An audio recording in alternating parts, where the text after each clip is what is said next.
happens to Joseph today. Love Joseph. Alright, so last week we saw Judah and Joseph's kind of comparison stories. Remember, I wanted you to read them. We wanted to read them together because we wanted to see how Judah does not have integrity at the moment, and Joseph does.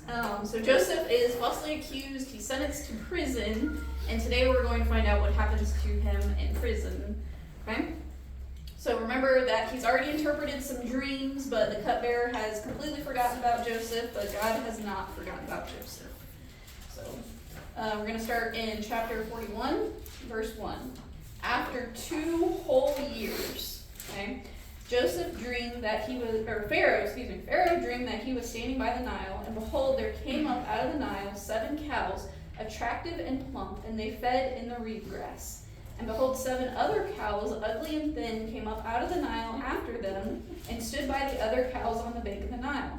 And the ugly, thin cows ate up the 7 attractive, plump cows. And Pharaoh awoke, and he fell asleep and dreamed a second time. And behold, 7 ears of grain, plump and good, were growing on one stalk. And behold, after them sprouted 7 ears, thin and belligerent by the east wind. And the thin ears swallowed up the 7 plump, full ears. And Pharaoh awoke, and behold, it was a dream. So in the morning his spirit was troubled, and he sent and called for all the magicians of Egypt, all of his wise men. Pharaoh told them his dreams, but there was none who could interpret them to Pharaoh. Then the chief cupbearer said to Pharaoh, I remember my offenses today. When Pharaoh was angry with his servants and put me and the chief baker in custody in the house of the captain of the guard, we dreamed on the same night, he and I, each having a dream with its own interpretation. A young Hebrew was there with us, a servant of the captain of the guard. When we told him, he interpreted our dreams to us, giving an interpretation to each man according to his dreams. And as he interpreted to us, so it came about. I was restored to office, and the baker was hanged. Then Pharaoh sent and called Joseph, and they quickly brought him out of the pit. And when he had shaved himself and changed his clothes, he came in before Pharaoh. And Pharaoh said to Joseph, I have had a dream, and there's no one who can interpret it. I have heard it said that when you hear a dream, you can interpret it. Joseph answered Pharaoh, it is not me. God will give Pharaoh the favorable answer. Okay? Let's pause right there. Alright, so it's been 2 long whole years is what we're told. So it's been a long time for Joseph. Remember, he's sitting around in prison, and the cupbearer has been serving at Pharaoh's side this whole time, and he's completely forgotten about Joseph. Well, one night, Pharaoh has 2 dreams, okay? And they're kind of weird dreams to the point where it unnerves Pharaoh. He thinks that these are kind of pressing into visions. They're so strong and they're so vibrant. So we have 7 healthy fat cows that are eaten by 7 thin, unhealthy cows. And then we have a stalk of grain that pops up with 7 full heads on it. And then 7 more heads pop up and eat those 7 full heads, okay? So Pharaoh's very troubled by this, and he gathers everyone together to try to interpret his dreams. He gathers all of his wise men. Everybody comes in, tries to interpret the dreams, but nobody can interpret these dreams for him, okay? And then when the cupbearer finds out about all of this, he goes, oh, wait a second. I remember that I was supposed to remember a guy. Wait a second, this is I remember this is triggering something in my memory here. There was this little Jew, he interpreted the dreams and they came true, and his interpretations were correct. And so they call Joseph forward out of the prison. They wash him, they shave him. The poor man, he's been in there a while. He probably stinks. His hair's all grown out and everything. So they get him all cleaned up to present him to Pharaoh. And notice what he tells Pharaoh. Pharaoh says, I've heard you can interpret dreams. And Joseph said, the interpretation does not belong to me. It belongs to my God. Okay? So still, even after all of this, he's giving honor to God. And he says, if you tell me the dream, my God will interpret it for you. Okay? So let's find out what the interpretation of these dreams are. Verse 17. Then Pharaoh said to Joseph, behold, in my dream I was standing on the banks of the Nile. 7 cows, plump and attractive, came up out of the Nile and fed in the reed grass. 7 other cows came up after them, poor and very ugly and thin, just as I had never seen in all the land of Egypt. And the thin, ugly cows ate up the first 7 plump cows. But when they had eaten them, no one would have known that they had eaten them, for they were still as ugly as at the beginning. Then I awoke. I also saw in my dream 7 ears growing on one stalk, full and good. 7 ears, withered, thin, and blight, in the east wind sprouted after them, and the thin ears swallowed up the 7 good ears. And I told it to the magicians, but there was no one who could explain it to me. Then Joseph said to Pharaoh, "The dreams of Pharaoh are one. God has revealed to Pharaoh what he is about to do. The 7 good cows are 7 years, and the 7 good ears are 7 years. The dreams are one. The 7 lean and ugly cows that came up after them are 7 years, and the 7 empty ears, blight by the east wind, are also 7 years of famine. It is as I have told Pharaoh. God has shown Pharaoh what he is about to do.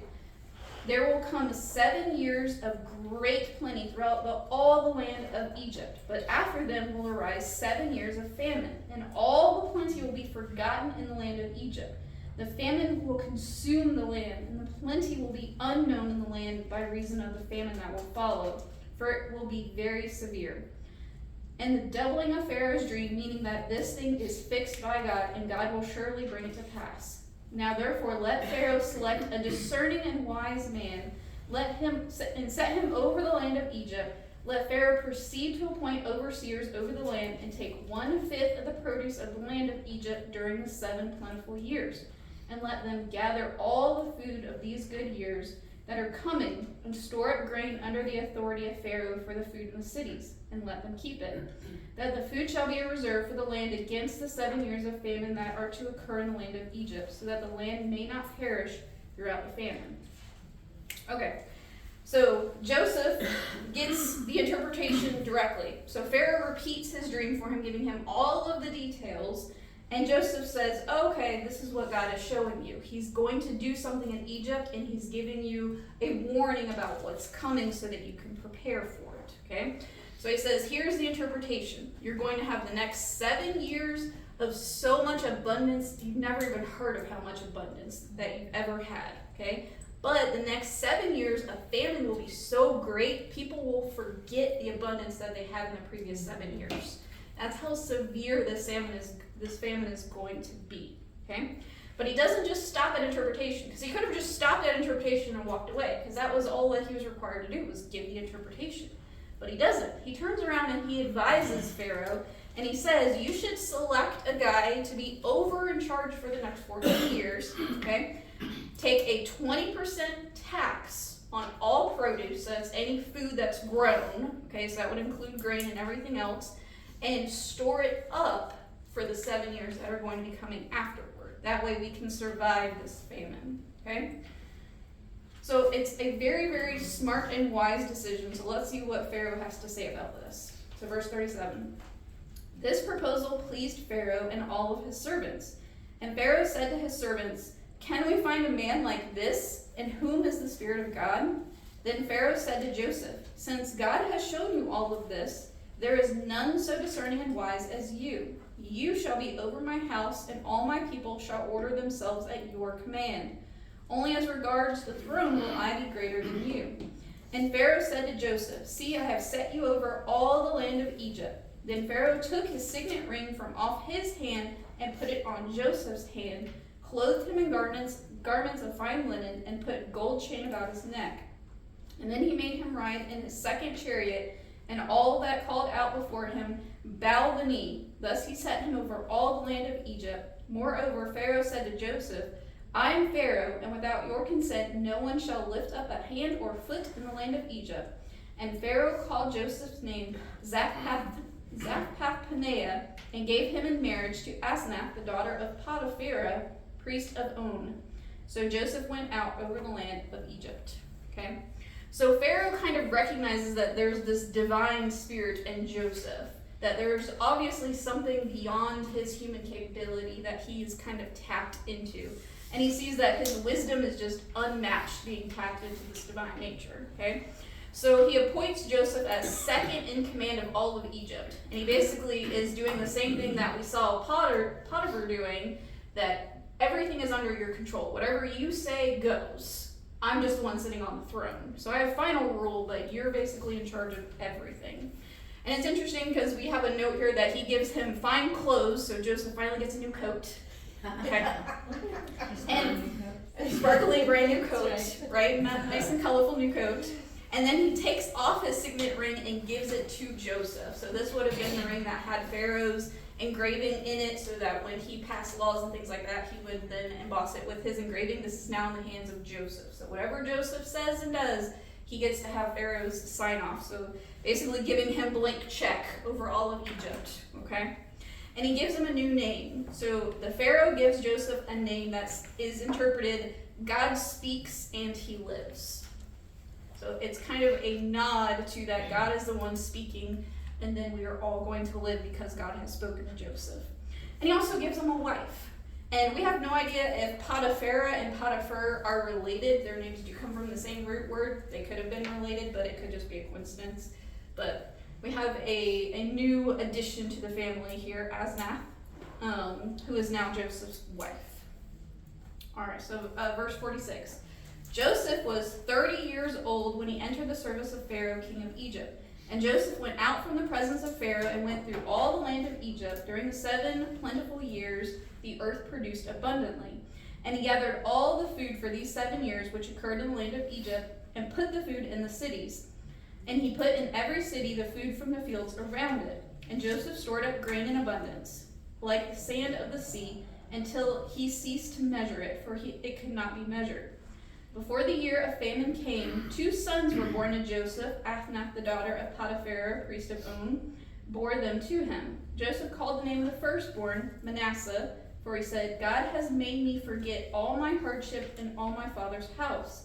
The name of the second he called Ephraim, for God has made me fruitful in the land of my affliction. The 7 years of plenty that occurred in the land of Egypt came to an end, and the 7 years of famine began to come. As Joseph had said, there was a famine in all the lands, but in the land of Egypt there was bread. When all the land of Egypt was famished, the people cried to Pharaoh for bread. But Pharaoh said to the Egyptians, go to Joseph, whatever he says, do. So when the famine had spread over all the land, Joseph opened all the storehouses and sold to the Egyptians, for the famine was severe in the land of Egypt. Moreover, all the earth came to Egypt to Joseph to buy grain, because the famine was severe over all the earth.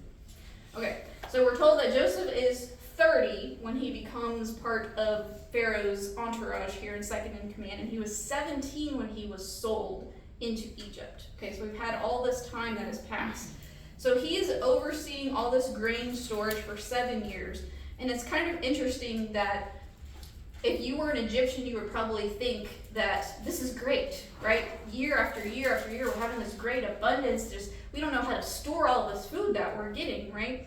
And it kind of maybe doubt that 7 years of famine might be coming. Even though God had told them through Joseph that this was coming, they probably had some doubts about this, because 7 years is a long time to keep storing and storing and storing all of this. But eventually the famine does come. But before that, Joseph has 2 boys, okay? Their names are Manasseh and Ephraim, and it's very interesting that he does not forget who he is. He does not forget his Hebrew heritage, because these are actually Hebrew names. They are not Egyptian names. The first one is causing to forget, that's Manasseh, and Ephraim means double fruit. So in the names of his children, he is forgetting his past and recognizing that God is giving him a double portion of his future. Okay? All right. So we obviously can't stay happily ever after. We got way more left to go. So chapter 42. When Jacob learned that there was grain for sale in Egypt, he said to his sons, why do you look at one another? And he said, behold, I have heard that there is grain for sale in Egypt. Go down and buy grain for us there, that we may live and not die. So 10 of Joseph's brothers went down to buy grain in Egypt, but Jacob did not send Benjamin, Joseph's brother, with his brothers, for he feared that harm might happen to him. Thus the sons of Israel came to buy among the others who came, for the famine was in the land of Canaan. Now Joseph was governor over the land. He was the one who sold to all the people of the land. And Joseph's brothers came and bowed themselves before him with their faces to the ground. Joseph saw his brothers and recognized them. But he treated them like strangers and spoke roughly to them. Where do you come from, he said. They said, from the land of Canaan to buy food. And Joseph recognized his brothers, but they did not recognize him. And Joseph remembered the dreams that he had dreamed of them. And he said to them, you are spies. You have come to see the nakedness of the land. And they said to him, no, my lord, your servants have come to buy food. We are all sons of one man. We are honest men. Oh, yeah. Your servants have never been spies. Maybe not spies. I think they just put their foot in their mouth on that one. They were talking to their brother, saying, we are honest men. Yeah. Yeah, also who's included in this 10? Judah. Uh-huh. Okay, Judah and his little problem that he just had. Yeah, we're honest men. Verse 12, he said to them, no, it is the nakedness of the land that you have come to see. And they said, we, your servants, are 12 brothers, the sons of one man in the land of Canaan. And behold, the youngest is this day with our father, and one is no more. But Joseph... Sorry. That means he's no longer alive. Yeah. No, oh no, I know. Talking to Joseph. Talking to the one that's One is no more. Just so you're aware. One is no more. In case you're Well, wondering. it's- That's another lie. Another lie, but we're honest men. So there was 12 of us. There was 12 of us. There's only 11 now. Verse 14, but Joseph said to them, if it is as I said to you, you are spies. By this shall you be tested by the life of Pharaoh. You shall not go from this place unless your youngest brother comes here. Send one of you and let him bring your brother, while you remain confined, that your words may be tested, whether there is truth in you, or else by the life of Pharaoh, surely you are spies. And he put them all together in custody for 3 days. On the third day, Joseph said to them, do this and you will live, for I fear God. If you are honest men, let one of your brothers remain confined where you are in custody, and let the rest go and carry grain for the famine of your households. And bring your youngest brother to me, so your words will be verified, and you shall not die. And they did so. Then they said to one another, in truth we are guilty concerning our brother, and that we saw the distress of his soul when he begged us, and we did not listen. This is why this distress has come upon us. And Reuben answered them, did I not tell you not to sin against the boy? But you did not listen. So now there comes a reckoning for his blood. They did not know that Joseph understood them, for there was an interpreter between them. Then he turned away from them and wept. And he returned to them and spoke to them. And he took Simon from them and bound him before their eyes. All right, let's pause. A question about when Joseph says, for I fear God, does that not? So he's speaking through an interpreter, right? So they probably got lost in translation. Okay. He's probably more the interpreter probably spoke as divine, as like, I fear God's. Okay. Even though Joseph probably said, I fear Yahweh, I fear Adonai, they probably assume that he's talking about Okay. the So it's like divine. when they've been like, God, Yeah. you worship the our. Hebrew. And it wouldn't have been. I'm not saying they would have put the Yeah. connection together, but wouldn't there have been some sort of like, there's a Hebrew? Yeah. And the Hebrews kind of worshipped a lot of gods, so it wouldn't have been odd for him Okay. to say that he worshipped a specific god, because it would have been probably one amongst many for a regular Egyptian. He could have spoken with them without the interpreter. He chose. Yeah, he correct. chose not to. He's really being a little deceitful here, but on purpose. He's intentionally deceiving them.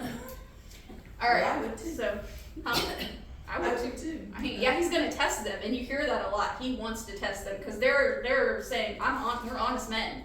Really, let's test that theory. How honest are you going to be at this point? I know We're how definitely honest playing you the are. long game. Yeah. If I have the upper hand and Yeah. you did me dirty, God forgive me, we're playing the long He's game. playing the long game. Sorry. Yes. Joseph is playing the long game here. Alright, so the famine spreads out. It reaches up into Canaan where Jacob and his family are dwelling, but they hear that there's grain for sale down in Egypt. So Jacob decides to go send his 10 sons to go buy some grain, okay? But because of losing Joseph and Rachel, he does not want to lose Benjamin, okay? He's the only son he's got left from Rachel in the connection to Rachel. So he refuses to let this guy go. Anyone want to take a guess at how old Benjamin is? Probably in his 20s. He's at least in his 20s, if not early 30s. So your father is telling you, yeah, you're not going on that trip. And what we find out later is he's also married and has kids. And the father's like, no, you're not going. So he's a fully capable adult with children of his own who could have not only taken care of himself, but also would have helped provide security for his 10 brothers to go travel down to Egypt, buy grain, and come back with grain in the middle of a famine. So, yeah. Although he was one of the favorites. He is the favorite, yes. You know. Because Joseph is no more, according Right. to them. Yeah. Yes. The dad believes he's dead. Jacob believes he's dead. The brothers know he's Right. not dead, but that he's as good as. He's good, they don't know his- what's happened to him. Right. Wouldn't you always kind of be suspicious? Like, wouldn't you always kind of wonder what happened to him? If you knew he wasn't dead. Yep. And that's why they're carrying the that guilt. Aliens sold him to Egyptians, didn't But they don't know what happened to him once he got to After Egypt. that. Last they saw, he was in a caravan Going to screaming, and that's it. Just going to Egypt and make them. Yeah, who knows what would happen to him? There's no way he's like the head of Egypt. Yeah, there's no way. That way he's the guy who just There's no way he's running Egypt. Wait a second, this guy, he kind of looks familiar, Yeah. right? But They'll just bow it's down like for looking him. in a mirror. Bow down to this guy, I don't know. right? But he does not look like he normally does. Yeah, he's 10 years older. He's not only older, but Egyptians shave their heads and they wear wigs.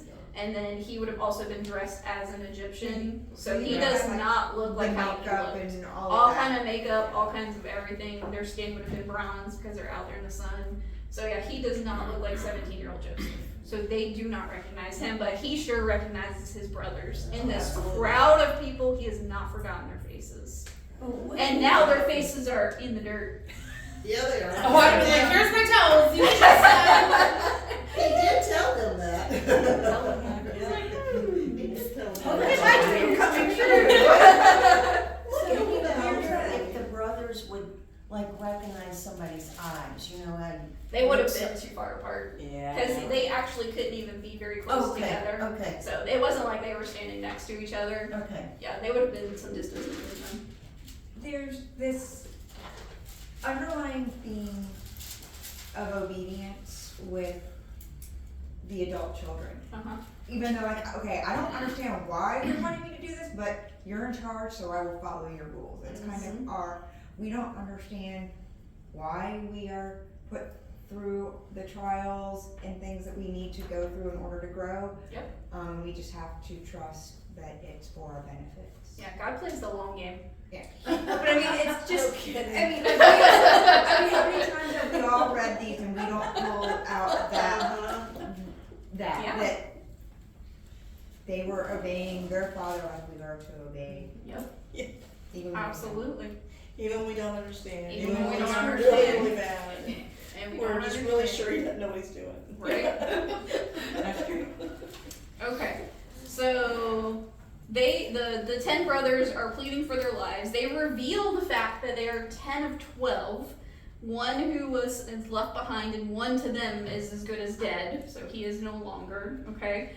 And Joseph uses this to test them. He puts them in prison for 3 days, give them a little taste of their own medicine. Remember, they're the ones that dropped him in a little pit. How does it feel, brothers, right? Okay? And then after 3 days, he says, okay, I will let you go back, but one of you is going to stay here in prison. Okay? And you go back and you bring me the other brother. If you bring me the other brother, then you can have this brother in return. Okay? So Joseph takes Simon for ransom and motivation for them to return. Okay? And he's going to send him off. So let's read the rest of the chapter here, verse Michelle, 25. you feeling a little. Sorry. Sticking that pit. The Joseph is really looking nice right now. Oh, goodness. Okay, verse 25. And Joseph gave orders to fill their bags with grain and to replace every man's money in his sack and give them provisions for the journey. This was done for them. Then they loaded their donkeys with grain and departed. And as one of them opened his sack to give his donkey fodder at the lodging place, he saw his money in the mouth of the sack. And he said to his brothers, my money has been put back. Here it is in the mouth of my sack. And this their hearts failed them. They turned trembling to one another, saying, what is this that God has done to us? Y'all, they just got blessed with money in their sack, and they're like, oh no, Terrified. they're terrified.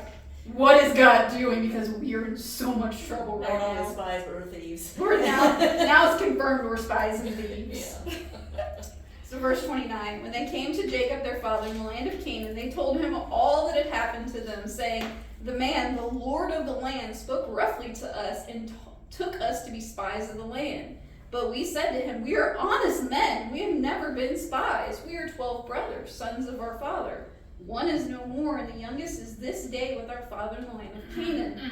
Then the man, the Lord of the land, said to us, by this I shall know that you are honest men. Leave one of your brothers with me and take grain for the famine of your households and go your way. Bring your youngest brother to me, then I shall know that you are not spies but honest men, and I will deliver your brother to him, and you shall trade in the land. So they conveniently forgot to tell Dad that Simon's in jail. Okay. Was Simon the one that officially sold Joseph? I'm forgetting. Yeah, I'm kind of wondering the same thing. Why So is that's why he kept Yeah. Simon. Uh-huh. Yeah. Okay. Gets to stay. He gets to stay. Verse 35. As they emptied their sacks, behold, every man's bundle of money was in his sack. And when they and their father saw the bundles of money, they were afraid. And Jacob their father said to them, you have bereaved me of my children. Joseph is no more, and Simon is no more, and now you would take Benjamin. All this has come against me.